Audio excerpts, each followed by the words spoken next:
हरिओम। आप सभी आध्यात्मिक क्षेत्र में गहरी रुचि रखने वाले साधकों का जैन योगा प्राथमिक कोर्स के व्याख्यान क्रमांक 2 में मैं डॉक्टर रामरानी हार्दिक स्वागत करता हूँ। इस सफ़र की शुरुआत हमने पहले व्याख्यान से की, जिसमें हमने देखा कि जैन योगा पुस्तक की जो शुरुआत डॉक्टर सैयर जी ने की है वो डेडिकेशन के साथ की है, यानी समर्पण के साथ, जिसमें वो अपने गुरु को ये समर्पित करते हैं जो आने वाले अवतार हैं, जिनका नाम उन्होंने लॉर्ड MM रखा है, रेक्स इम्पेटोरियस लेमिरियाना, उनको ये समर्पित करते हैं। समर्पण में हमने देखा। उसके बाद हमने देखा कि जो फॉरवर्ड है, जिसको कहते हैं प्रकथन, वो जेम्स मैकर्टनी साहब ने लिखा है, उसके बारे में हमने कल चर्चा की। और उसके बाद हम आगे बढ़े और प्रस्तावना यानी प्रीफेस में गए, जहाँ पे डॉक्टर PJ सहर जी ने बहुत ही अच्छी तरह से उनके जो गुरु थे, उनके जो उस्ताद थे, जिनके माध्यम से उनको ये जैन योगा टीचिंग्स मिली, तो जब पहली बार उनको वो मिलने गए थे तो अपना जो एक्सपीरियंस था उन्होंने 4.5 पेजों में उसको एक्सपीरियंस को लिखा है। उसी को कल हम इसके पहले के व्याख्यान में हमने कवर किया था, आधा किया था हमने। हम यहाँ तक पहुँचे थे कि डॉक्टर PJ सहर जी इतने सम्मोहित हो चुके थे अपने गुरु के प्रति कि उनको लग रहा था कि कोई चीज़ तो इस संत में थी जो मेरे ध्यान को पकड़े हुए थी, जैसे लोह का चूरा चुंबक से पकड़े हुए रहता है। यानी इतने सम्मोहित हो गए थे अपने गुरु के प्रति कि उनको लगता है कि मैं तो अभी एक लोहे का चूरा हूँ और सामने एक चुंबक है जिससे मैं क्या हो गया हूँ, एकदम चिपक गया हूँ। इस प्रकार से वो अपनी अनुभूति बताते हैं। आगे बढ़ते हैं आज हम। तो जैसे जैसे मास्टर का सम्मोहन मुझे और अधिक मजबूती से जकड़ रहा था, वैसे वैसे मेरी शुरुआती परेशानियां धीरे धीरे फीकी पड़ रही थी। डॉक्टर सहर जी आगे जाके हमको बताएंगे, इसमें बताएंगे, इंट्रोडक्शन बताएंगे कि किस प्रकार से उनको आध्यात्मिक क्षेत्र में इतनी रुचि थी और किस प्रकार से उन्होंने दर दर गुरुओं के दर छाटे, गुरुओं के दरवाजे, बहुत सारे गुरुओं के पास गए, बहुत सारे किताबों को उन्होंने पढ़ा, अपने जो सवाल थे उनके मन में उनका उत्तर ढूंढने के लिए।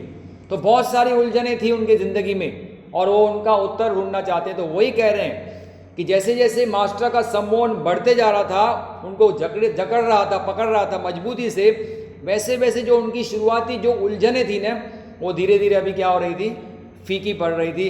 अब मैं अपने मन में एक विशेष बदलाव के प्रति जागरूक था। यानी वो एक्सपीरियंस कर रहे थे कि मेरे मन में एक विशेष प्रकार का बदलाव वो अनुभव कर रहे थे मास्टर के उपस्थिति में। मास्टर की उपस्थिति में उनके मन में जो पहले विचार थे वो कैसे बदल रहे थे, वो बदलाव को वो महसूस कर पा रहे थे।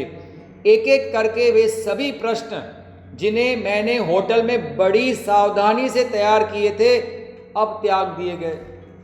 अब देखो, ये तो मीटिंग उनकी निर्धारित थी और फिर वो आए होंगे अपने शहर से डॉक्टर अपना गुरु को मिलने को, तो आए होंगे तो जरूर होटल में रहे होंगे जब तक वो मीटिंग का टाइम आए।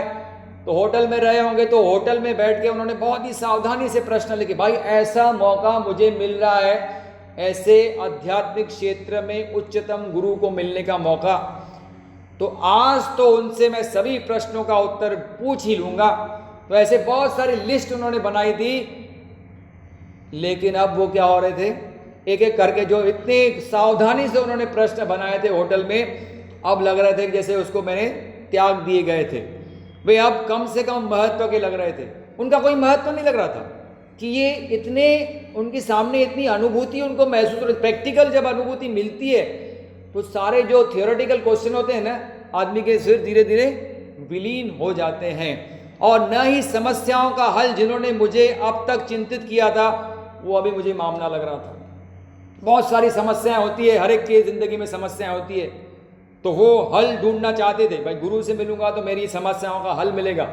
अब लग रहा था वो कोई मामला ही नहीं था, ऐसे लग रहा था कोई समस्याएं है ही नहीं, सारी समस्याएं मेरी खत्म हो चुकी हैं। इस प्रकार से उनको अनुभव हो रहा था। मुझे लगा शांति की एक गहरी स्थिर नदी मेरे माध्यम से बह रही थी एक महान शांति, शांति जिसे वर्णित किया गया है प्रासंगिक समझ के रूप में, भेद कर रही थी मेरे अस्तित्व की दुर्गम पहुंच को। इतने सारे जो भी प्रश्न आदमी के मन में हो, इतनी सारी समस्याएं जब आदमी की निकल जाए तो क्या महसूस करेगा आदमी मन में? एक शांति, एक गहरी शांति। इतनी गहरी शांति की अनुभूति कर रहे थे कि वो जिसको वर्णित किया जा सकता है प्रासंगिक समझ, यानी जो प्रसंग घट रहा था उनके सामने, उसकी समझ के कारण ये सारी शांति वो अनुभव कर रहे थे, जो कि उनके अस्तित्व के गहराई, दुर्गम पहुंच यानी क्या, गहराई तक जा रही थी। ऐसी शांति का अनुभव वो कर रहे थे। यह इस बात के लिए था कि मैं पैदा हुआ था। अब उनको समझ में आ रहा था कि लगता है इसी चीज के लिए मेरा जन्म हुआ है। किसके लिए? कि ऐसे आध्यात्मिक क्षेत्र में गुरु मुझे मिलेंगे, उनका मार्गदर्शन मिलेगा और जिससे मेरे प्रश्नों का उत्तर मुझे मिलेगा जो मैं इतने दिनों से ढूंढ रहा था। इसी के लिए मैं पैदा हुआ था, फिल्में बनाने के लिए नहीं और ना ही क्रांतियों में कुछ हिस्सा लेने के लिए। मेरा जन्म ऐसे फिल्में बनाने के लिए नहीं हुआ था या कोई क्रांतियों में हिस्सा लूँ उसके लिए नहीं, इस चीज के लिए मैं पैदा हुआ हूँ। प्रश्न जो मुझे अब तक परेशान किया करते थे अब सब व्यर्थ लगने लगे। सारे प्रश्न जो मुझे परेशान किया करते थे इतने सालों से, अब लग रहा था उनका कोई वैल्यू ही नहीं है। और लड़कियों से प्रभावित होना, अब जवानी में तो सब लोग लड़कियों से प्रभावित होते हैं, तो ये भी प्रभावित होते होंगे। और मेरी बेवकूफ़ियाँ, सुनहरे बाल, गुलाबी कपड़े, है ना, लड़कियों के सुनहरे बाल देखे होंगे आपने, फिर अलग अलग कलर के कपड़े, उनसे सम्मोहित होना, उनसे आकर्षित होना, मेरी कविताएं, मेरा बीता हुआ जीवन, उन सब का क्या मूल्य था? अब लग रहा था ये सब ऐसी चीज़ें मैंने ज़िंदगी में ऐसे ही अपना टाइम वेस्ट किया है, ऐसा लगने लगा उनको।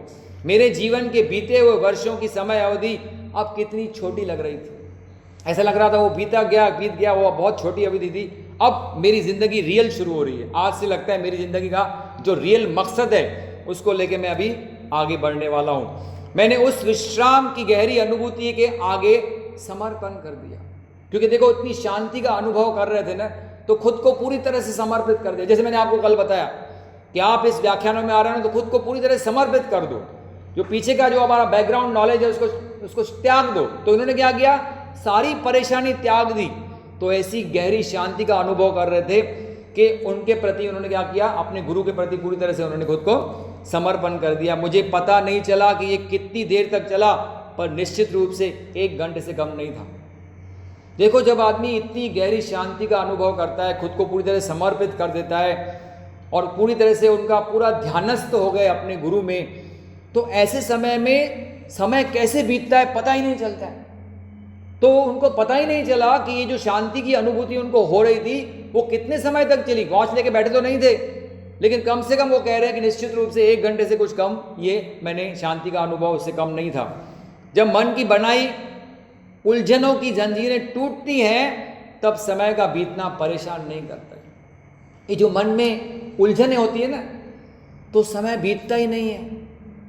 मन में अगर उलझने हो, मन में आपको अगर टेंशन हो, तनाव हो, तो 1-1 मिनट काटना बहुत मुश्किल हो जाता है। और जब सारी उलझने निकल गई तो समय तो ऐसा उड़ता है जैसा लगता है, टाइम फ्लाइज, क्या बोलते हैं इसको। ऐसे ग्रुप में बैठे, समझो आप यहाँ पे व्याख्यान सुन रहे हैं, अगर आपको इंटरेस्ट के साथ सुन रहे हैं तो 1 घंटा कैसे निकल जाता है पता ही नहीं चलता है, क्योंकि जब मन में उलझने नहीं है ना। लेकिन मन में उलझने रहेगी तो 1-1 मिनट काटना बहुत ही मुश्किल हो रहा है। वही कह रहे हैं, धीरे धीरे एक नए सवाल ने खुद को स्थापित किया मेरी चेतना के अंदर। अभी मेरे मन के अंदर एक और नया सवाल आने लगा, अपने आप आने लगा। क्या आने लगा? कि क्या उस्ताद से आध्यात्मिक शांति उसी तरह निकलती है जिस तरह गुलाब के सुगंध, गुलाब के फूल से कैसे सुगंध निकलती है। वो निसर्ग नेचर ने ऐसा बनाया है कि गुलाब का फूल हुआ तो उसके सामने जाओगे तो क्या हो जाएगी? उसकी सुगंध आप अनुभव कर सकते हो। तो क्या उस्ताद से वो जो शांति है वो इसी तरह से निकलती है जैसे गुलाब के फूल से सुगंध निकलती है? ये अपने मन में वो विचार कर रहे थे। यह ऐसा था जैसा कि उनकी श्रेष्ठता यानी महानता सिर्फ उस कमरे तक सीमित नहीं थी, परंतु ये कमरा मेरे सहित उनमें समाया हुआ था। उनकी श्रेष्ठता इतनी थी कि वो सिर्फ उस कमरे तक सीमित नहीं थी। आपको मालूम है, मैंने कहा कि वो गेट से गए अंदर उस कमरे में जहाँ पे उनके गुरु बैठे थे, तो उनकी श्रेष्ठता महानता उस कमरे में सीमित नहीं थी, बल्कि वो कमरा मेरे सहित, क्योंकि उस कमरे में वो गुरु थे, ये थे और कमरा था। अब कमरा भी और मैं सब किस में समाये हुए थे? गुरु में समाहित लग रहे थे, ऐसा लग रहा था। मगर उसी समय ऐसा भी लग रहा था कि वे और उनकी अंदर का फैलाव मुझ में समाया हुआ था। ये वक्त न खो जाए, बस आज ही हो जाए, मैं तुझ में समा जाऊं, तू मुझ में समा जाए। ऐसा लग रहा था उनको कि जैसे ये कमरा और मैं उनमें समाये हुए हैं, और उनके अंदर जो इतनी गहराई है वो मेरे में समाई जा रही है। अब मुझे निश्चित रूप से महसूस हुआ कि वे एक आध्यात्मिक शक्ति से संपन्न मनुष्य से कहीं अधिक थे। वे स्वयं आत्माएं थे। वो सिर्फ एक आध्यात्मिक क्षेत्र में कोई बड़ा व्यक्ति है ऐसे नहीं थे, मुझे लग रहा था। उनके पास और ज्यादा शक्तियां थी। वो खुद आत्मा का रूप लग रहे थे। आत्मा का रूप यानी वो खुद परमात्मा का रूप ही मेरे सामने लग रहा था, मौजूद थे। इस तथ्य ने पाया स्पष्ट प्रतिबिंब उनकी अभिव्यक्ति में, जो एक अखंडित प्रकाश और आनंद की थी। उनकी जो अभिव्यक्ति थी, उनका जो स्वरूप था, ये जो तथ्य मैं बता रहा हूं कि वो आत्मा का रूप लग रहे थे, वो स्पष्ट रूप से प्रतिबिंब यानी इमेज उनका दिख रहा था मुझे, वो उनके स्वरूप में दिख रहा था, जो कि प्रकाश और आनंद का था। ये कह रही थी उस सादगी के साथ जो कि साथ लेकर चल रही थी, उत्तम दृढ़ विश्वास, तुम्हारा वास्तविक स्वरूप ही परमानंद है, इसलिए मैं परमानंदित हूं। कि हर एक व्यक्ति का ये बिल्कुल झलक रहा था कि वो उनके रूप से ये दिखाई दे रहा था कि सिर्फ मैं परमानंद नहीं हूं, सभी उस परमात्मा के स्वरूप हैं, और इसलिए सभी लोग परमानंदित होने चाहिए। हमें हमेशा आनंदित अवस्था में होना चाहिए। जैसे तू अभी अनुभव कर रहा है, तू जो अनुभव कर रहा है ना, गहरी शांति, ऐसा ही हमारा स्वरूप भगवान ने, परमात्मा ने बनाया है, लेकिन हम उलझनों में फंस जाते हैं, इसलिए उसका अनुभव कर नहीं पाते। लेकिन गुरु के प्रेजेंस में ये वो सारी अनुभूति कर पा रहे थे। उनकी आध्यात्मिक प्रतिष्ठा की अपनी स्थिति से निर्मल, स्वतंत्र और सर्वव्यापी बुद्धिमत्ता से संपन्न वे लग रहे थे, जैसे उन्हें एक दिव्य प्राणी का स्वरूप है। डिवाइन बीइंग, दिव्य प्राणी क्या? एक डिवाइन बीइंग, यानी इस पृथ्वी लोक के लग ही नहीं रहते। वो लग रहे थे जैसे वो अलग लोक के कोई प्राणी हैं।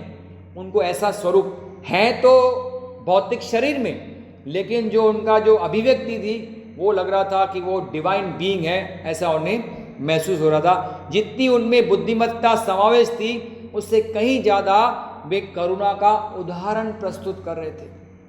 देखो कोई कोई बहुत, आपने देखा होगा कि बुद्धिमान जो लोग होते हैं ना, वो ज़्यादा ही अहंकारी हो जाते हैं। जितनी ज़्यादा बुद्धि उतना अहंकार क्या हो जाता है? बढ़ जाता है। लेकिन इतनी बुद्धिमत्ता से संपन्न व्यक्ति फिर भी उनमें क्या है? करुणा का उदाहरण स्पष्ट कर रहे थे। यानी मन में उनको लोगों के प्रति करुणा से भरा हुआ था मन, है ना। इसीलिए तो उनको बुलाया था। क्यों बुलाया था डॉक्टर सैर जी को? कि ये टीचिंग्स है मैं आपको दूंगा तो आपके माध्यम से क्या होगा? लोगों की भलाई होगी। तो ये करुणा उनके अभिव्यक्ति में बिल्कुल स्पष्ट हो रही थी, ये उनको महसूस हो रहा था। वे मात्र सिद्धांतों के उपदेशक नहीं थे। वो ऐसे नहीं थे कि बस भाई आओ और मैं आपको थियोरेटिकल नॉलेज देता हूँ, वो आप समझ के लो और आपका भला हो जाएगा। तो सिद्धांतों के उपदेशक वो नहीं थे। वे रोशनी फैला रहे थे, वे प्रकाशवान थे। किसकी रोशनी फैला रहे थे? ज्ञान की रोशनी फैला रहे थे। क्या वे अद्वितीय थे, अनूठे थे? अब मन में प्रश्न उठता है किनके? डॉक्टर पीजे सर, क्या ऐसे जो व्यक्ति मेरे सामने बैठे हैं वो क्या अद्वितीय थे, अनूठे हैं? उनको लगा कि सिर्फ मेरे लिए, मुझे अवश्य लगा, दूसरों के लिए हो ना हो, लेकिन जो मेरे सामने बैठा है मेरे लिए तो कम से कम वो अनूठे ही उनको लग रहे थे। क्यों नहीं होने चाहिए दीप्तिमान प्राणी, ऐसे उज्जवल प्राणी जो ऐसा प्रकाश बिखेरते हैं, ऐसे प्राणी क्यों नहीं होने चाहिए? ये मन में उनको प्रश्न उठता। वे रहस्यपूर्ण नहीं होते, वे पारदर्शिक होते हैं, जो कि सबसे ऊंची अवस्था है सूफीवाद की। ऐसे जो प्राणी, जो उज्जवल प्राणी होते हैं, जो दीप्तिमान प्राणी होते हैं, उनका कोई रहस्य नहीं होता है। वो ऐसे रहस्यमय रूप धारण करके नहीं बैठते हैं। वो पारदर्शिक यानी बिल्कुल शीशे की तरह क्या होते हैं? ट्रांसपेरेंट होते हैं, है ना। और वो जो सबसे ऊंची अवस्था है सूफीवाद की, वो उनके स्वरूप में क्या आती है, झलकती है। सूफी संत कैसे होते हैं, वो झलक उनमें वो दिख रही थी। उनके बारे में कोई रहस्य नहीं होते, वे खुले में रहते हैं, नित्य देखते हैं। ऐसे नहीं कि वो खुद को बिल्कुल बंद करके रखते हैं, लोगों से दूर, हमें कुछ मिलना नहीं है। वो मस्त रहते हैं, मौज मस्ती में रहते हैं। जैसे सूफी लोग, सूफी संत देखे हो ना, अल्लाह अकबर करके ऐसा घूमते रहते हैं अपनी मौज मस्ती में। तो ऐसे ही लग रहे थे कि वो एक दिव्य संत के जैसे लग रहे थे, जो कि जिनका कोई रहस्यमय रूप नहीं धारण करके बैठते हैं, उनके प्रति कोई रहस्य रहता नहीं है, वो नित्य दिखते हैं और खुले में रहते हैं। अगर हम उनसे खुद को अलग हुआ मानते हैं तो सिर्फ इसलिए कि हम उनकी दिव्य सादगी को स्वीकार नहीं कर पाते। ऐसा उच्चतम बुद्धिमत्ता का व्यक्ति और फिर भी इतनी सादगी, ये हमारे बुद्धिमत्ता को समझ में नहीं आती, पटती नहीं, क्योंकि हमारे अंदर क्या है, अहंकार भरा हुआ है। तो हम किसी की सादगी मान ही नहीं सकते कि इतना ऊंची अवस्था का व्यक्ति और इतना सादगी, हमको ये पटती नहीं बात, जबकि वो सामने झलक रही है, क्योंकि हमारा अहंकार इसके सामने आ जाता है। किससे ये प्रकाश युक्त प्राणी प्रकाशित हैं? वे जिंदगी से प्रतिबिंबित हैं, क्योंकि उन्होंने जिंदगी जी है, प्रैक्टिकली लाइफ जी है, और उनको लोगों की समस्याओं के बारे में जानकारी है, इसलिए वो प्रकाश युक्त प्राणी प्रकाशित होते हैं। वे असीम परमानंद बिखेरते हैं।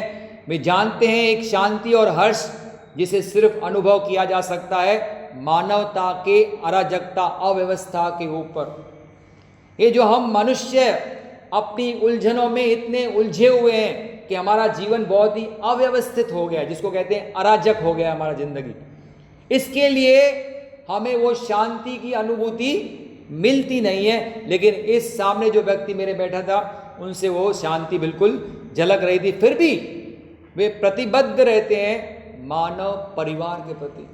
अब भगवान गौतम बुद्ध को इतनी एनलाइटमेंट मिली, इतना कुछ उन्होंने सब, उनका ये आखिरी जन्म था, फिर उनको जन्म लेना नहीं था, उनको मालूम था, फिर भी कितनी करुणा थी लोगों के प्रति कि मरते मरते भी, अब जब वो समाधि, महाबोध समाधि को वो हासिल करने वाले थे, सूर्य उदय होने वाला था, 10-15 मिनट बचे थे, फिर भी कोई साधक उनको आता है, भाई मुझे आपसे ज्ञान लेना है, तो आनंद उसको रोकता है कि अभी भाई अपना शरीर त्याग रहे हैं, भगवान बुद्ध क्या कर रहे हो, इस समय पे उनको क्यों तंग कर रहे हो। भगवान बुद्ध सुन लेते हैं और कहते हैं नहीं भाई आने दो, कोई तकलीफ में आदमी आया है, मुझे ये मौका मिला है, उसको मैं ज्ञान बांटूंगा। तो जाते जाते भी ऐसे लोग क्या करते हैं, ज्ञान बांट के जाते हैं, लेकिन हम उसको समझ नहीं पाते हैं, क्योंकि हम अपनी उलझनों में क्या है, इतने फंसे हुए हैं। फिर भी ये प्रतिबद्ध रहते हैं, क्या होते हैं, मानव परिवार के प्रति। वे भगवान पुरुष हैं, दिव्य, ये बहुत अच्छा सेंटेंस बताया, वे भगवान पुरुष हैं, दिव्य, फिर भी मानव। इतने दिव्य हैं, इतना उच्च कोटि के इंसान हैं, इतनी सारी ब्रह्मांडीय चेतना की अवस्था उनको प्राप्त है, फिर भी मानव के रूप में है। मेरी चमड़ी से भी मेरे ज़्यादा नज़दीक, मेरे अहंकार से भी मेरे ज़्यादा नज़दीक। यानी जो अहंकार और चमड़ी, हमारी चमड़ी तो हमारे साथ जुड़ी रहती है ना, कितनी नज़दीक रहती है, और अहंकार को तो लेके ही घूमते हैं, तो उससे भी ज़्यादा नज़दीक मुझे लग रहे थे। ऐसे सामने भगवान पुरुष मुझे महसूस हो रहे थे कि जो मेरी चमड़ी और मेरे अहंकार से भी मेरे नज़दीक लग रहे थे। उनकी श्रेष्ठता, महानता सीधे मेरी तरफ देख रही थी। उनकी निगाह ने साफ कर दिया था कि वे इस दुनिया का सामना करने में बिल्कुल नहीं डर। क्यों डरेंगे भाई, बिल्कुल डरते नहीं है दुनिया का सामना करने में, बिकॉज उन्होंने सब कुछ हासिल कर दिया है और उनका कोई पर्पस नहीं है खुद के लिए जीने के लिए, वो सिर्फ दूसरों के प्रति लोग जीते हैं। जो लोग, वो दुनिया का सामना करने से बिल्कुल डरते नहीं है। उन्होंने न तो दुनिया को अस्वीकृत किया था और न ही उसे त्याग दिया था। जैसे मैंने आपको बताया कि ऐसे भगौड़े कोई साधु संत नहीं थे कि भाई दुनिया को छोड़ के चले गए थे, तो न ही अस्वीकृत किया था, न ही दुनिया को त्याग दिया था। वे आकर्षित कर रहे थे इसी का हिस्सा होने के नाते, जैसे कि पहाड़ आलीशान मस्ताई इसके हिस्से, वो मुझे आकर्षित कर रहे थे। क्यों? इसी संसार का हिस्सा होने के नाते, यानी इसी दुनिया के वे हिस्से लग रहे थे। जैसे कि एग्जाम्पल बता रहे हैं, जैसे कोई आलीशान पहाड़ है, आज जाके हिमालय में देखो कितने आलीशान पहाड़ है, वो इसी संसार के हिस्से हैं, चिर बिल्कुल आलीशान भी हैं और स्थायी भी हैं। तो वो ऐसे ही लग रहे थे, मुझे आकर्षित कर रहे थे इसी संसार का हिस्सा होते हुए, जैसे पहाड़ जो बहुत ही बड़े बड़े ऊंचे पहाड़ हैं इसी धरती के हिस्से हैं, उसी तरह से वो मुझे आकर्षित कर रहे थे। सूक्ष्म ब्रह्मांडीय ढंग से वे अपने आप में एक पूरी दुनिया थी, क्योंकि उनको ब्रह्मांडीय चेतना हासिल थी। तो ऐसा लग रहा था जैसे वो अपनी दुनिया को, पूरे दुनिया को अपने में समेट के बैठे हुए हैं, ऐसा मुझे लग रहा था। उनमें वो सब कुछ था जो कभी भी सृष्टि का हो सकता है, जो इस सृष्टि में जो भी मौजूद है। जैसे मैंने कहा ना, दुनिया पूरी समाई हुई थी, तो इस सृष्टि में, इस दुनिया में जो भी चीज़ें मौजूद हैं, वो सारी चीज़ें मुझे उनमें दिखाई दे रही थी। अब डॉक्टर सैर जी कह रहे हैं कि मैं ऊंचा उड़ रहा था। अब ये देखो, ये सब उनके ख्याल चल रहे हैं, यानी आध्यात्मिक क्षेत्र में क्या कर रहे हैं, वो ऊंची उड़ाने कर रहे थे। देखो, मैं ऊंचा उड़ रहा था आध्यात्मिक क्षेत्रों में, लेकिन मेरे सामने जो इंसान था वो इस मूर्खतापूर्वक सपने देखने से परे था। अभी अपने ख्यालों में थे डॉक्टर पीजे सर जी, वो ऐसे हैं, वो वैसे हैं ऐसे उनके मन में ख्याल दौड़ रहे थे। लेकिन तभी उनको रियलाइज हुआ कि मेरे तो मूर्खतापूर्वक ख्याल मुझे आ रहे हैं और मैं आध्यात्मिक क्षेत्र में इतना ऊंचा उड़ रहा हूँ, लेकिन मेरे सामने जो व्यक्ति है वो क्या है, इस मूर्खतापूर्वक सपनों से कहीं कहीं परे है। वो ऐसे मूर्खतापूर्वक सपने देखता नहीं है।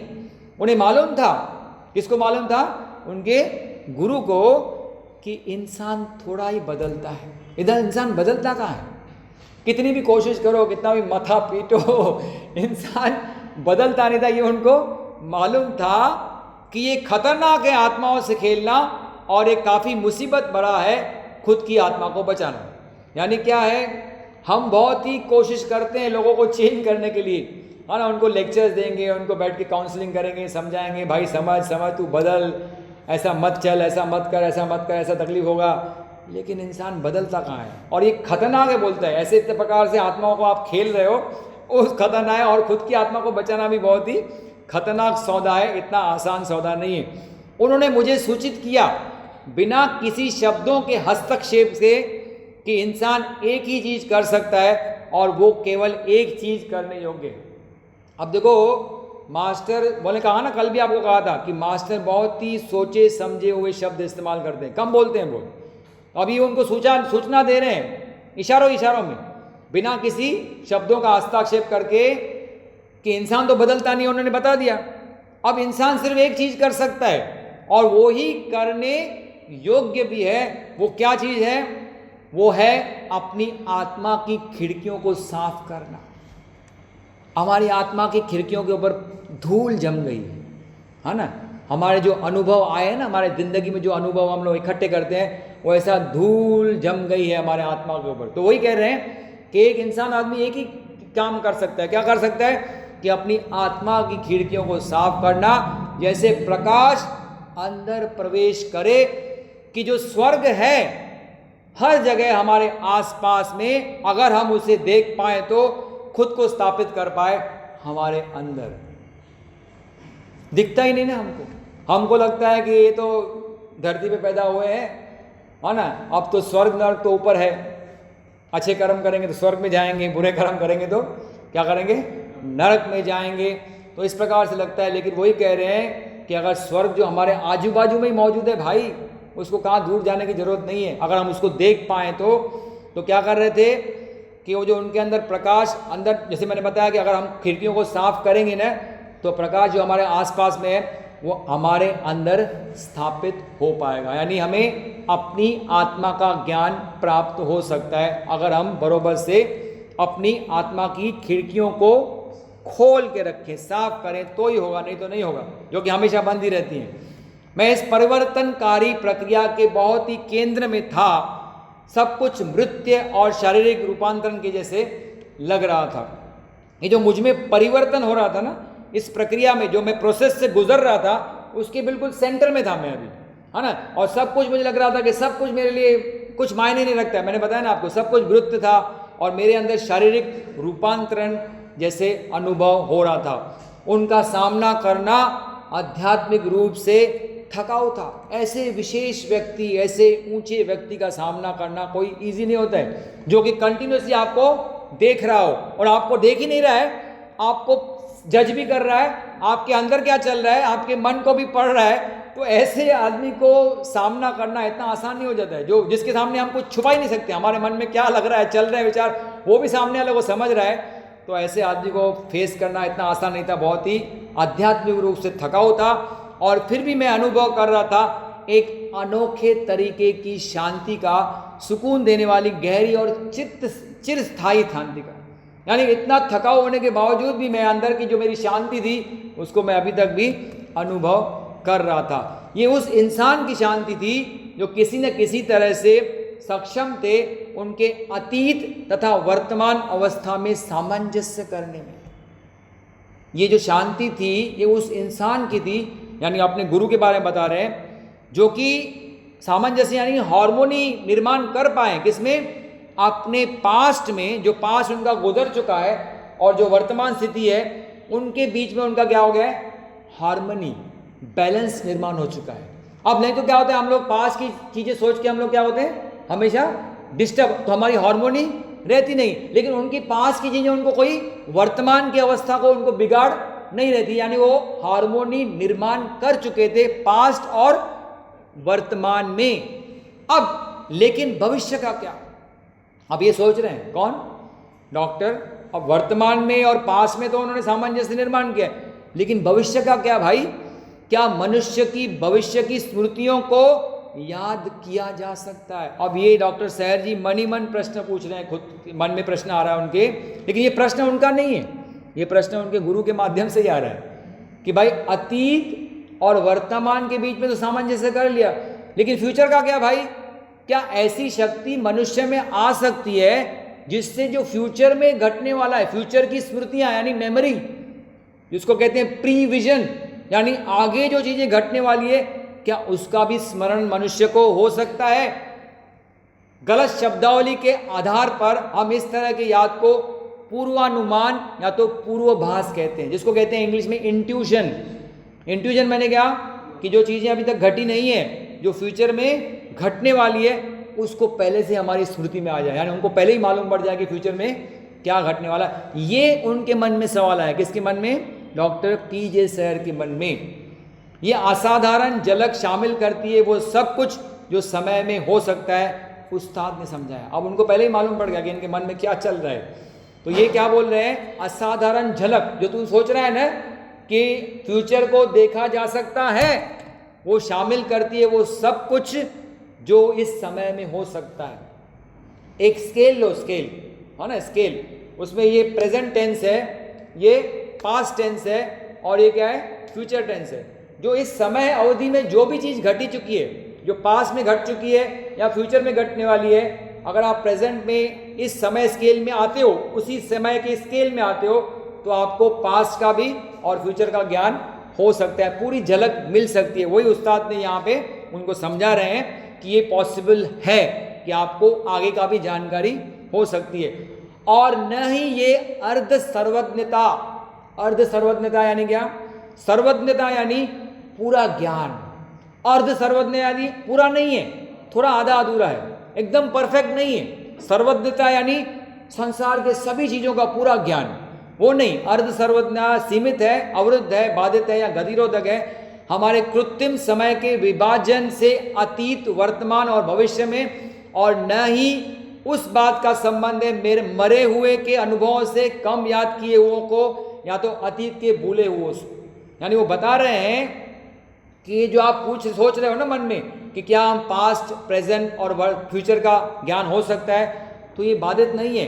अगर इस समय के स्केल में जो भी चीज़ घटी है ना, वो चाहे पास्ट में घटी हो या फ्यूचर में घटने वाली हो, उसकी आपको मेमोरी हो सकती है। और ये कुछ बाधित नहीं है कि भाई मरे हुओं की याद आ सकती है या जो पैदा होने वाले हैं आगे जाके, सबकी मेमोरी आपके अंदर आ सकती है। और इसको अर्ध सर्वज्ञता क्यों कहते हैं, क्योंकि आगे बताएंगे कि ये जो प्रॉपर्टी है पास्ट, प्रेजेंट और फ्यूचर को जानने की, ये एक सेक्शन है माइंड का, जो जब खुलता है तो आपको पूरी मेमोरीज आ जाती है, पास्ट, प्रेजेंट और फ्यूचर की।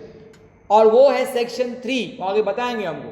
लेकिन वो सर्वज्ञता, पूर्ण सर्वज्ञता क्यों नहीं बोल रहे हैं, क्योंकि सेक्शन 4 अभी खुला नहीं, सेक्शन 4 उससे भी हायर है। वो जब खुल जाता है तो आदमी को पूरा पूरा ज्ञान हो जाता है। अब यहाँ पे लिमिटेड है, लेकिन फिर भी जो तुम्हारे मन में प्रश्न है कि क्या फ्यूचर को हम देख सकते हैं, वो पॉसिबिलिटी है, ऐसे उनके गुरु बताते हैं। उस्ताद ने कहा, एक बहुत अच्छा सेंटेंस बता रहे हैं यहाँ पे, कि भूलने की बीमारी यह प्रतिक्रिया है संवेदनशील मन की जिस पर अधिक बार डाला जाता है। ये तो आप प्रैक्टिकली अनुभव कर सकते हैं। इतना बढ़िया सेंटेंस बता रहा है कि हम छोटी छोटी बातें क्यों भूल जाते हैं। क्यों भूल जाते हैं भाई? भूलने की बीमारी ये है कि हमारे मन के ऊपर हमने क्या किया है, बोझा डाल के रखा है, विचारों का बोझा। इतना विचारों का बोझा है कि वो थोड़ी थोड़ी बातें क्या हो जाता है, जो कल घट गई वो भूल जाएगा, हाँ ना।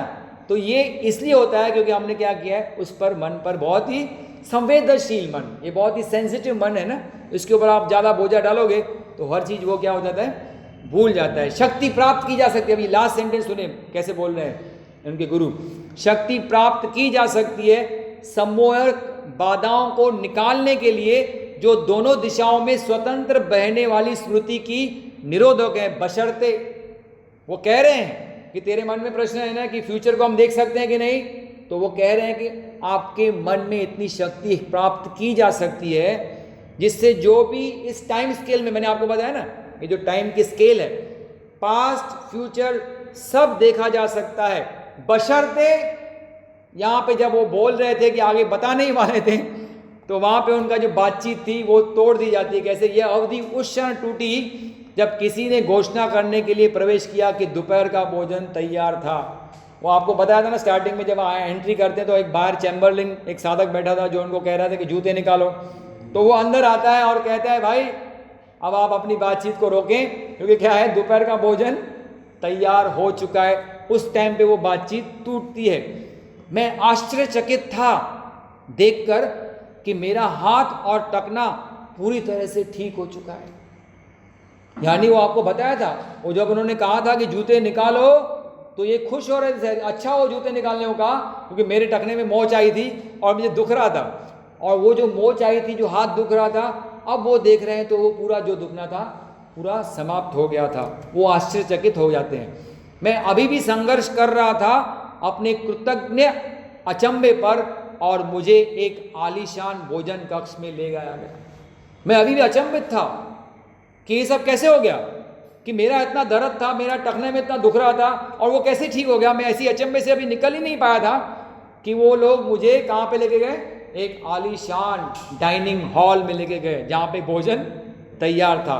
और जब हमने अपने हाथ धोए, कहते हैं ना भाई भोजन खाने से पहले हाथ तो धो लो भाई, तो उनको कहा गया हाथ धोए। तो जब हमने अपने हाथ धोए, मुझे एक नैपकिन दिया गया जिस पर मेरा नाम मुद्रित था, छपा हुआ था, और उसने मुझे और भी आश्चर्य में डाल दिया। क्या नाम लिखा था? पी.जे. सहर। वो एक नैपकिन देते हैं उनको, भाई ये ले तू अपना हाथ धोने के बाद इस नैपकिन से अपने हाथ पोंछ। और वो उनका अचंबा और था, पहले ही अचंभित थे कि मेरा ये टखने का दर्द ठीक कैसे हुआ, और फिर और अचंबा क्या हुआ कि वो उस नैपकिन पे उनका नाम लिखा हुआ था। इसका मतलब ये था कि उस्ताद पहले से ही अपेक्षा कर रहे थे कि तू आएगा, और पूरी तैयारियां की जा चुकी थी उनको ज्ञान देने की। तो इस प्रकार से ये प्रस्तावना यहाँ पे प्रीफेस पूरा होता है, 4.5 का पेज का ये प्रीफेस यहाँ पे अल्टीमेटली पूरा होता है। इससे हमको यही पता चलता है, प्रीफेस से हम यही मैं निष्कर्ष दे सकता हूँ कि डॉक्टर पी.जे. सहर के जो गुरु थे, जो उस्ताद थे, वो बहुत पहुँचे हुए उस्ताद थे, वो कोई मामूली गुरु नहीं थे। और इसलिए जो उनकी टीचिंग्स डॉक्टर सहर जी को उन्होंने बताई है, उसमें मैंने कैसे कल बताया कि डॉक्टर सहर जी ने कहा जो सामने वाला संत कह रहा है, मुझे लग रहा था कि वो बिल्कुल सच कह रहे हैं, उसमें कुछ भी झूठ नहीं है। तो हमें भी ये विश्वास जागता है कि जो भी टीचिंग ऐसे आध्यात्मिक क्षेत्र में पहुंचे हुए गुरु ने डॉक्टर सहर जी को दी होगी, उसमें कुछ भी झूठ नहीं है, उसमें सच ही सच भरा हुआ है। ये सिर्फ हमें उस पर चलने की आवश्यकता है। तो ये कॉन्फिडेंस निर्माण होता है हमें कि जो टीचिंग्स है वो सही है। अब आगे बढ़ते हैं। अब क्या कर रहे हैं, लेखक की टिप्पणी की तरफ जाते हैं हम लोग, ऑथर्स नोट, यानी जहाँ पे हमको डॉक्टर सहर जी बताएंगे कि किस प्रकार से उन्होंने ये किताब लिखा है और कैसे इस किताब को 2 पार्ट्स में डिवाइड किया है। तो इस ऑथर्स नोट की शुरुआत जो करते हैं वो खलील जिब्रान, एक बड़े पोएट थे, पोएट जो कविताएं लिखते हैं ना, पोएट, और जिनका उल्लेख भगवान ओशो जी ने भी किया है। भगवान ओशो जी ने एक किताब लिखी कि 100 books I love, 100 books I love. उसमें एक ऑथर उनके कौन थे?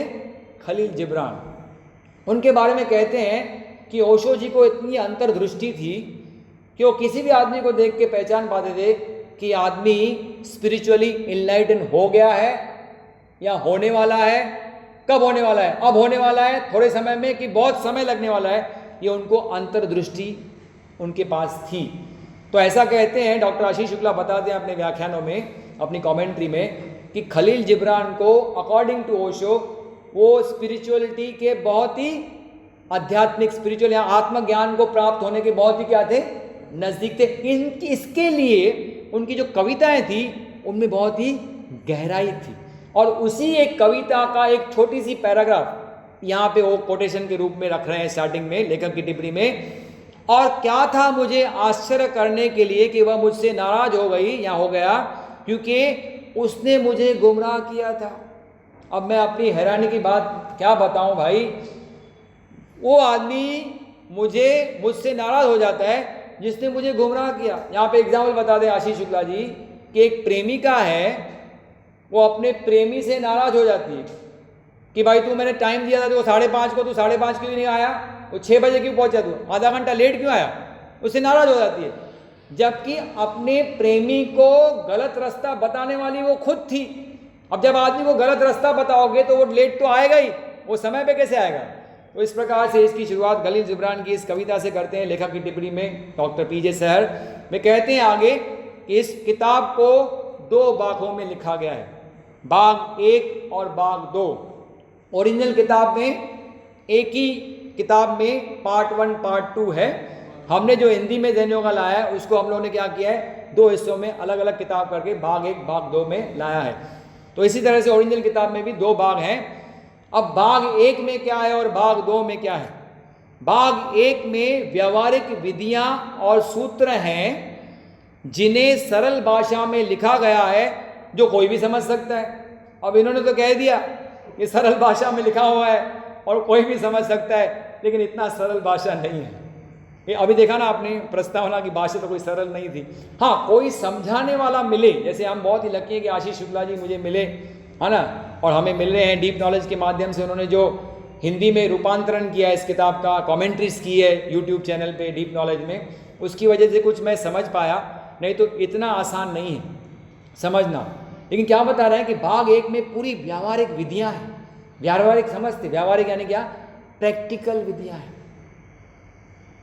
अब मैंने रिसेंटली ये किताब जब हम लोग ने इनॉग्रेशन कर रहे थे, हिंदी में विमोचन करने वाले थे, तो गुरुजी को कहा था, भाई हमारे गुरुजी आदरणीय विश्वास मंडलिक गुरुजी को, कि आपको कुछ शब्द कहने हैं उस प्रोग्राम में। तो उन्होंने कहा मैंने किताब पढ़ी नहीं, मैं कैसे बोलूँगा। तो मैंने व्यवस्था की, उनको कुरियर किया, है ना, भाग 1 पहले कुरियर किया, फिर भाग 2 भी कुरियर किया। तो उन्होंने जब ये किताब पढ़ी तो उनके मुख से एक शब्द जब निकला तो मुझे बहुत खुशी हुई। वो उन्होंने कहा है किसमें, उनके जो इंटरव्यू में उन्होंने दिया है ना हमारे इस प्रोग्राम में, कि ये किताब पढ़ने के बाद मुझे ऐसा लगा कि हमारे भारतीय परंपरा में षड दर्शन हैं। षड दर्शन, 6 फेमस दर्शन हैं। कौन से दर्शन है भाई? सांख्य दर्शन, वैशेषिक दर्शन, पूर्व मीमांसा, उत्तर मीमांसा जिसको कहते हैं वेदांत दर्शन, न्याय दर्शन और योग दर्शन, यानी पतंजलि का योग दर्शन। ऐसे 6 दर्शन। सबसे एंड वाला दर्शन क्या है? योग दर्शन है। तो वो गुरुजी की प्रतिक्रिया पढ़ने के बाद यही थी कि षड दर्शन तो हैं, और भी बहुत सारे दर्शन हैं हमारे भारतीय परंपरा में, लेकिन ये किताब भी मुझे एक दर्शन के रूप में दिख रहा है। ये उनकी बिल्कुल प्रतिक्रिया थी कि ये भी कुछ एक दर्शन से कुछ कम किताब मुझे लग नहीं रहा है, क्योंकि ऑब्वियसली है ही, क्योंकि ये किसके ऊपर निर्भर करता है, किसको लिया गया है? ये पतंजल योग सूत्र, कल आपको मैंने बताया, ऐसी छोटी सी पांडुलिपि जो मिली थी डॉक्टर पीजे सहर जी को, उसी पर आधारित है। तो योग दर्शन पर ही आधारित है, इसलिए दर्शन का दर्जा तो हम इसको दे ही सकते हैं। अब मैं आपको बताता हूं कि जो षड दर्शन है उसमें जो पहले 5 दर्शन है ना, वो पूरे के पूरे थियोरेटिकल है, सिर्फ सिद्धांतों की बातें बताते हैं। आत्मा परमात्मा के बारे में कैसे हासिल हो, कैसे उनका जोड़ हो, सारे सिद्धांत ही सिद्धांत दिए, व्यवहारिक बातें किसी में दी नहीं। सिर्फ योग दर्शन है पतंजलि का, जिसमें क्या दिया है? वो प्रैक्टिकल मार्ग दिया है जिसको हम सब फॉलो करते हैं, जिसका नाम है अष्टांग योग। और जो ही किताब का नाम हमने हिंदी में क्या रखा? अष्टांग योगा, इसीलिए रखा क्योंकि इसमें प्रैक्टिकल बातें हैं जो कि अष्टांग योग पर आधारित है, जो मैं आपको कल बताऊंगा कि किस प्रकार से हमारे मन के अंदर ही अष्टांग योग समाया हुआ है और किस तरह से ब्यूटीफुली वो वर्णन करते हैं डॉक्टर पीजे सर। उसके बारे में आपसे कल चर्चा करूंगा। तो ये सिर्फ सिद्धांतों का किताब नहीं है, सिर्फ थियोरेटिकल नॉलेज नहीं है, इसमें प्रैक्टिकल विधियां बताई गई है जो कोई भी समझ सकता है, ऐसा डॉक्टर पीजे सर जी कहते हैं। कुछ अध्याय पूरी तरह से योग के नए आरंभकर्ताओं के लिए हैं। कुछ अध्याय, कुछ चैप्टर्स इसमें आपको ऐसे मिलेंगे जो बिल्कुल, जो योग के जल में बताया ना आपको कि डॉक्टर प्रकथन में क्या लिखा था डॉक्टर अपना जेम्स मैककर्टली ने, कि अगर जो आरंभ करता है उनके लिए तो योग के इससे अच्छा कोई परिचय हो ही नहीं सकता है। तो कुछ अध्याय डॉक्टर पीजे सर ने नए साधकों को ध्यान में रखते हुए लिखे हैं, आरंभकर्ताओं के लिए। और इसलिए क्या बता रहे हैं, देखो ये सेंटेंस जो मैंने ब्रैकेट में लिखा है उसको ध्यान से सुनना। इसलिए उन्नत पाठक कृपा मुझे बर्दाश्त करें। उन्नत पाठक यानी क्या? अब जैसे हमारे गुरुजी, आदरणीय मंडलिक गुरुजी हैं, यहाँ ओशो जी अगर ये किताब पढ़ें, है ना, यहाँ सदगुरु श्री श्री रविशंकर जी ये किताब पढ़ें, ऐसे उन्नत पाठक है ना जो आध्यात्मिक क्षेत्र में बहुत उन्नति हासिल कर चुके हैं। अगर गलती से वो किताब पढ़ते हैं और उनको लगता है कि ये तो आरंभ करता होगा, तो बेसिक नॉलेज आपने दिया है, उनको अगर ऐसा लगे तो वो क्या करें, मुझे बर्दाश्त कर लें कि मैंने ये उन्नत पाठकों को ध्यान में रखे हुए नहीं रखा है। ये जो कुछ चैप्टर्स मैंने जो प्रारंभ करता है ना, जो योग के प्रारंभ करता है, उसको उनको ध्यान में रखते हुए कुछ चैप्टर्स मैंने इसमें लिखे हैं। किसमें? भाग 1 की बात कर रहे हैं। भाग 2 तो उन्नतों के लिए ही है, उन्नत साधकों के लिए ही है, इसलिए भाग 2 में तो हमें जाना ही नहीं है। हम ये जो यहाँ पे लेक्चर्स व्याख्यान कवर करने वाले वो सिर्फ भाग 1 तक ही सीमित हैं, भाग 2 पे तो हम जाने वाले ही नहीं हैं। अब ये जो सेंटेंस है, ये जो आपको यहाँ पे सेंटेंस दिख रहा है, ये जो सेंटेंस है ये एक्चुअली पतंजल योग सूत्र है। एक्चुअली पतंजल योग सूत्र के चौथे भाग के चौथे पाद का एक सूत्र है जो बता रहा है कि अभ्यास और विधियां चेतना के विस्तार का मूल कारण नहीं है, बल्कि वे सहायक हैं रुकावटों को हटाने में। ठीक उसी तरह जैसे कोई किसान अपनी जमीन को बुआई से पहले तैयार करता है। अब इसमें जो अभ्यास दिया है, जो विधियां दी है, आपको लगता है कि बस अभ्यास और विधियां फॉलो करेंगे यानी हमारा कल्याण हो जाएगा, हम पहुंच जाएंगे। नहीं नहीं, ये आपकी चेतना का विस्तार नहीं करेगी। चेतना के बारे में आपको मैंने बताया था, वो मन की शक्ति जिससे जो बाहर की चीजें घट रही वो तो हमें ज्ञान होता ही है, हमारे मन के अंदर क्या घट रहा है उसके बारे में भी हमको ज्ञान होता है। ये है चेतना शक्ति। और 3 प्रकार का चेतना शक्ति बताई है इसी किताब में, एक साधारण चेतना, एक आत्म चेतना और एक ब्रह्मांडीय चेतना। तो आप सोच रहे हो कि आप साधारण चेतना से आप आत्म चेतना में जाओगे और आपकी प्रगति ब्रह्मांडीय चेतना में हो जाएगी, तो चेतना का विस्तार ये अभ्यास और विधियां करने वाली नहीं है। ये क्या करने वाली है? सिर्फ अगर आप अभ्यास करते हो तो आपके मार्ग में आने वाली जो रुकावटें हैं, हाँ, जो अड़थड़े हैं, जिसको पतंजलि मुनि ने बहुत ही अच्छी तरह से अपने योग ग्रंथ में बताया कि योग के मार्ग में कितनी रुकावटें भाई? 9 रुकावटें हैं। वो 9 अड़थड़े हैं। इसको कहते हैं obstacle in the journey of soul recognition. आप अपने आत्मा के स्वरूप को रिकॉग्नाइज करने की यात्रा पे चल पड़े हो, योग की यात्रा में।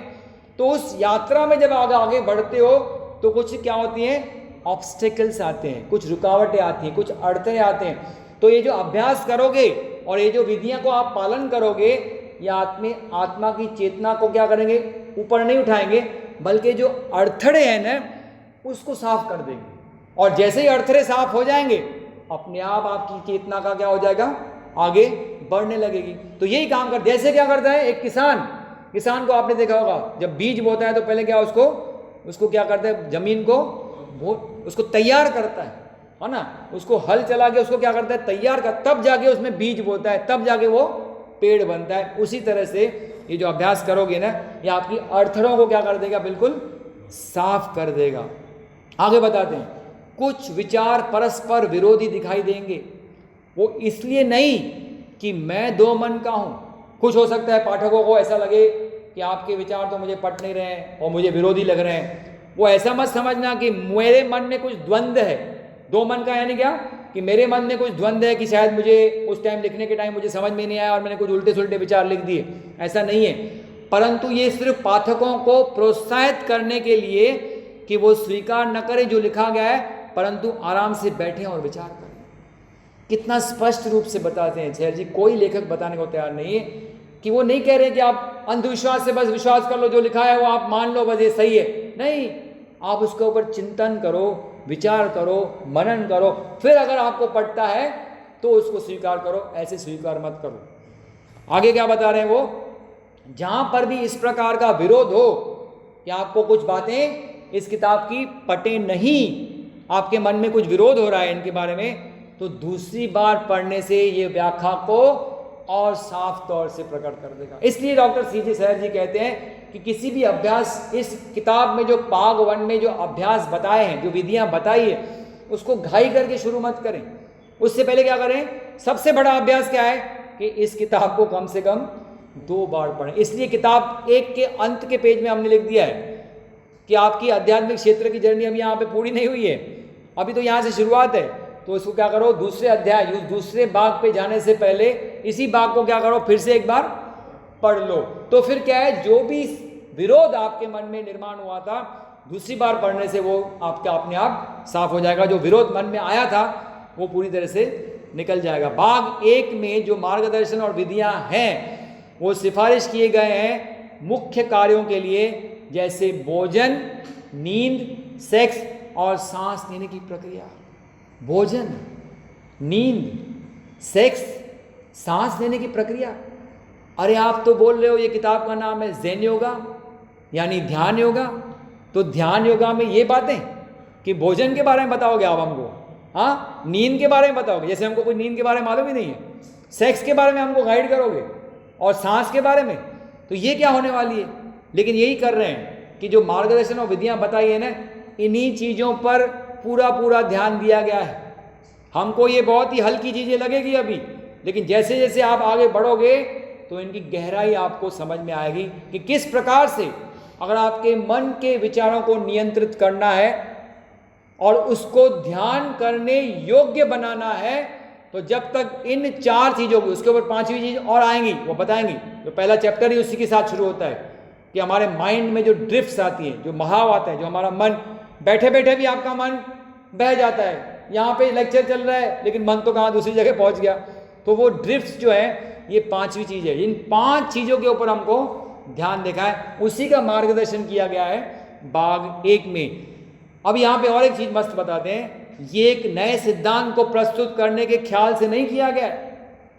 आप ऐसा मत समझना कि ये क्या बात बता रहे हो आप, नई चीज़ें हमको, कि नींद के बारे में, सेक्स के बारे में और सांस के बारे में और भोजन, ये कोई नया थियरी मैं आपके सामने प्रस्तुत नहीं कर रहा हूँ, क्लियरली बता रहे हैं, बल्कि जो भी इस संबंध में कहा गया है इस भाग में, वो प्रयोग में लाया गया है। उसका प्रैक्टिकली हमने क्या किया है, प्रयोग किया है, रिसर्च किया है। किसके ऊपर, लंबे अरसे से कई व्यक्तियों पर जो अलग अलग संविधानों के हैं, जिनकी अलग अलग रूपरेखा है, यानी जो अलग अलग जिनकी बना संविधान यानी अलग अलग बनावट के लोग हैं, कोई स्थूल हैं, कोई पतले हैं, कोई लंबे हैं, कोई नाटे हैं, ऐसे अलग अलग लोगों के ऊपर अलग अलग संविधान के लोगों, कोई अफ्रीकन है, कोई अमेरिकन है, कोई यूरोपियन है, कोई इंडियन है, ऐसे अलग अलग संविधानों के ऊपर इसका प्रयोग किया गया है। नॉट ओनली संविधानों के ऊपर, अलग अलग उम्र के लोगों के ऊपर, अलग अलग सेक्स के लोगों के ऊपर, लिंग के लोगों के ऊपर इसका प्रयोग किया गया है, रिसर्च की गई है, और प्रत्येक मामले में बिना उपवाद के परिणाम विशेष रूप से अच्छे रहे। या आप ऐसे मत समझना कि हम आपको ये बता रहे हैं कि आपको इन चीज़ों के ऊपर नियंत्रण करना है, हमने बस एक आदमी के ऊपर, यहाँ डॉक्टर सैयर जी ने अपने ऊपर प्रयोग किया कि मैंने ऐसे खाने को बदली किया और मैं से ऐसे परिवर्तन हो गया। नहीं नहीं नहीं, ऐसा नहीं हो रहा है। ये हमने बहुत प्रयोग किए हैं, उसके निष्कर्ष जो आए हैं वो हमेशा क्या आए हैं, अच्छे ही आए हैं। उसके बाद ही हम आपको ये सब चीज़ें यहाँ पे बता रहे हैं। अब ये भाग 1 की बात हो गई, जो कि बहुत और प्रैक्टिकल भाग 1 ही है, इसलिए भाग 1 का जब तक अच्छी तरह से आपने अध्ययन नहीं किया, उसकी प्रैक्टिकल विधियों को फॉलो नहीं किया, तब तक भाग 2 पे जाना पॉसिबल नहीं, समझ में भी नहीं आएगा। क्योंकि भाग 2 पूरी तरह से क्या बना हुआ है, पतंजल योग सूत्रों से भरा पड़ा है, जो कि समझना इतना आसान नहीं होगा जब तक हमने प्रैक्टिकली भाग 1 को अपनाया नहीं। भाग 2 को आध्यात्मिक दृष्टिकोण से लिखा गया है, यानी स्पिरिचुअल, आध्यात्मिक यानी स्पिरिचुअल दृष्टिकोण से। बिकॉज आपने अभी भाग 1 पढ़ लिया है, तो भाग 2 में आप चाहेंगे साधक कि हम आध्यात्मिक और प्रगति करें। तो उस दृष्टिकोण से लिखा गया है, यह दर्शाने के लिए कि बताए गए अभ्यास और विधियां किस आधार पे बनाई गई। आप पूछोगे ना, तर्क वाला आदमी पूछेगा ना, भाई आप ये जो बोल रहे हो भोजन और ये नींद और ये सेक्स और ये विचार और ये सांस, आपने ये जो बताए सिद्धांत बताए हमको, वो किस आधार पे आप बता रहे हो, उसका आधार क्या है? तो जो आधार है वो भाग 2 में बता है। ये इसलिए बता रहे हैं कि समझो कोई आदमी भाग 1 पढ़ के सेटिस्फाइड नहीं हो और वो अभ्यास करने के उनके मन में अभी भी प्रेरणा न हो, तो कम से कम भाग 2 पढ़ के वो समझ के किस आधार पे बनाया गया है, तो कम से कम उसके मन में प्रेरणा जागेगी और वो अभ्यास करने लगेगा। सेम ऐसे ही होता है ना हमारे भी। हमारे गुरुजी ने 8 कोर्स क्यों बनाए? योग प्रवेश करो, भाई प्रवेश करने के बाद लास्ट में स्वाध्याय का लेक्चर लिया, अभ्यास करो, फिर भी नहीं करते हैं। चलो नहीं करते तो ठीक है, आ जाओ परिचय करो, है ना, एडवांस कोर्स करो, अच्छा उसके बाद करो, अभी तो अभ्यास करो, फिर भी नहीं करते हैं तो चलो भाई प्रबोध करो या शिक्षक बनो, है ना। उसके बाद ये भी नहीं कर रहे हो अभी भी, तो क्या करो, प्रवीण करो, फिर अध्यापक बनो, फिर पंडित बनो, फिर प्राध्यापक बनो। कभी तो आगे जाओ और समझो कि ये जो प्रवेश का अभ्यासक्रम है हमने किस आधार पे बनाया है, वो समझ में आएगा तो ही पटेगा, तो ही हम करेंगे ना। तो इसी को ध्यान में रखते हुए डॉक्टर सहर जी ने भाग 2 लिखा है कि ये जो अभ्यास हमने भाग 1 में बताया है वो किस पर आधारित है, उसके बारे में डिटेल बताते हैं। और इसके साथ साथ इसमें आगे के उन्नत अभ्यासों के भी बारे में बताया गया है। सिर्फ ये नहीं बताते हैं कि भाग 1 के अभ्यासक्रम किस आधार पे हमने बनाए हैं, लेकिन भाग 1 में कुछ प्रैक्टिकल अभ्यास है, लेकिन भाग 2 में उन्नत प्रैक्टिकल अभ्यास भी बताया गया है। जो भाग 1 का अभ्यासक्रम पूरा करते हैं और सारे अभ्यासों को कर लेते हैं, वो जरूर चाहेंगे ना, हम भी सोचते हैं ना भाई आगे क्या और क्या करें बताओ तो सही, तो वो उनके लिए क्या है और उन्नत अभ्यास भी भाग 2 में डॉक्टर सहर जी बता दें। निष्कर्ष के तौर पर फाइनल लाइन बता रहे हैं लेखक की टिप्पणी में, क्या बताते हैं निष्कर्ष के तौर पर हम प्रसिद्ध खगोल शास्त्री केपलर के कथन को दोहराएंगे। खगोल शास्त्री यानी एस्ट्रोनॉमर, है ना, जो एस्ट्रोनॉमर होते हैं ना, जो एस्ट्रोनॉमर्स होते हैं, है ना, उसको कहते हैं खगोल शास्त्री। तो एक केपलर करके खगोल शास्त्री है, उनका एक कथन है, उनको दोहराते हैं, बहुत ही बढ़िया है, इसको ध्यान से सुनना। अगर आप मुझे माफ़ करते हो तो मैं खुश हूँ। खुश हो जाते हैं कि नहीं? हमको कोई हम गलती कर लेते हैं और गलती की हमको कोई माफ़ी दे देता है तो हम क्या करते हैं, हम बहुत खुश हो जाते हैं। तो अगर आप मुझे माफ़ कर देते हो तो मैं बहुत खुश हूँ। अगर आप मुझ पर क्रोधित हो तो मैं इसे बर्दाश्त कर सकता हूँ, मेरे में अभी वो शक्ति आ चुकी है कि मैं उसको, अगर आप मुझे क्रोधित भी होने समझो तो मुझे कोई प्रॉब्लम नहीं है, मैं उसको बर्दाश्त कर लूँगा। सांचा डल चुका है, सांचा डल चुका है। आप कुछ भी करो, आप क्रोधित हो या खुश हो, सांचा तो डल चुका है भाई, किताब लिखी जा चुकी है। यानी ऐसी किताब लिखी जा चुकी है जो हर एक आध्यात्मिक क्षेत्र का साधक चाहता है कि उसके पास हो। ऐसा सांचा डल चुका है, किताब लिखी जा चुकी है। अब यह किताब पाठक के लिए सदियों प्रतीक्षा कर सकती है।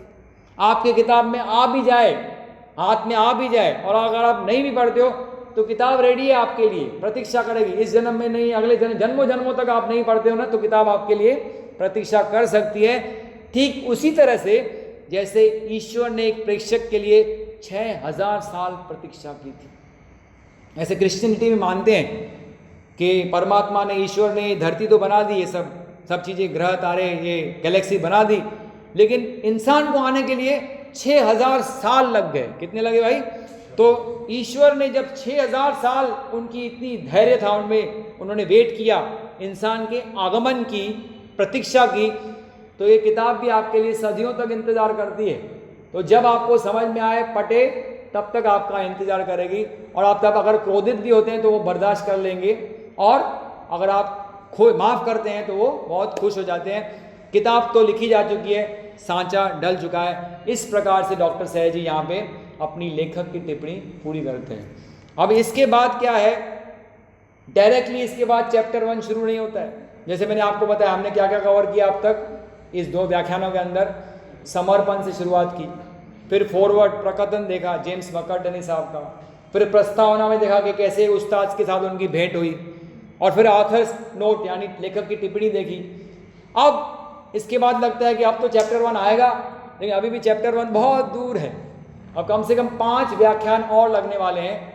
इंट्रोडक्शन, इसको कहते हैं इंट्रोडक्शन, है ना। वो ज़ेन योगा के टोटल भाग 1 में 17 चैप्टर्स हैं। कितने अध्याय हैं भाई? मैं उसको अध्याय कहता हूँ। 17 अध्याय हैं। अब गीता से कितना अध्याय कम हो गया भाई? 1 अध्याय कम। लेकिन जो 1 अध्याय है वो ये पहला है, विषय परिचय। ये महाअध्याय है, तो अगर इसको भी इंक्लूड करेंगे तो ये भी क्या हो जाता है? एक 18 अध्यायों का सफर है जो हमें पूरा करना है, जिसमें पहला अध्याय यानी जो इंट्रोडक्शन है वो बहुत ही महत्वपूर्ण है। डॉक्टर आशीष शुक्ला कहते हैं अगर जो ज़ेन योगा किताब पढ़ता है और इंट्रोडक्शन उसने अगर छोड़ दिया, जो कि हम बहुत सारे किताबों के बारे में छोड़ देते हैं, कौन इंट्रोडक्शन पढ़ता है? छोड़ो, बोरिंग। हम लोग तो पहले चैप्टर से पढ़ेंगे, है ना। पढ़ते कि नहीं सब स्टूडेंट ऐसे ही। तो यहाँ पे अगर आपने इंट्रोडक्शन छोड़ दिया तो आपको कुछ समझ में आने वाला नहीं है। तो हम क्या करेंगे, अपनी जर्नी अभी हम इंट्रोडक्शन से ही शुरू करेंगे। लेकिन इंट्रोडक्शन में उन्होंने जो उसका जो मेन हेडिंग दिया है वो ये है कि व्यावहारिक जीवन के लिए आध्यात्मिक ज्ञान का उपयोग। आपकी प्रैक्टिकल लाइफ, ये जो जीवन हम जी रहे हैं ना, व्यावहारिक जीवन प्रैक्टिकल, उसमें आध्यात्मिक ज्ञान यानी स्पिरिचुअल नॉलेज का उपयोग कैसे होता है वो बताते हैं मूल शीर्षक के रूप में। और फिर वो बोलते हैं विषय, ये भाग 1 का मूल शीर्षक है। यानी क्या है, ये जो मैंने आपको बताया ज़ेन योगा भाग 1 का मूल शीर्षक क्या है कि व्यावहारिक जीवन में आध्यात्मिक ज्ञान का उपयोग क्या है। ये ज़ेन योगा पार्ट 1 का मूल शीर्षक है। अब उस मूल शीर्षक के बाद जो आता है वो आता है विषय परिचय। और विषय परिचय का जो मूल शीर्षक क्या है? आध्यात्मिक सफलता के नियम। अगर आप इस स्पिरिचुअल लाइफ में सफल होना चाहते हैं, स्पिरिचुअलिटी में आगे बढ़ना चाहते हैं, उस क्षेत्र में सफल होना चाहते हैं, तो कुछ नियम हैं स्पिरिचुअलिटी के, अध्यात्म के। अगर उसको आप फॉलो करते हो, उसको समझ लेते हो, तो आध्यात्मिक जीवन में आप हमेशा सफल हो पाओगे। तो वो कौन से नियम हैं वो हमें बताएंगे इस विषय परिचय में, जिसकी शुरुआत हम अगले व्याख्यान से करेंगे, क्योंकि हमारा यहाँ पे समय हो चुका है। हरि ओम। Thank you.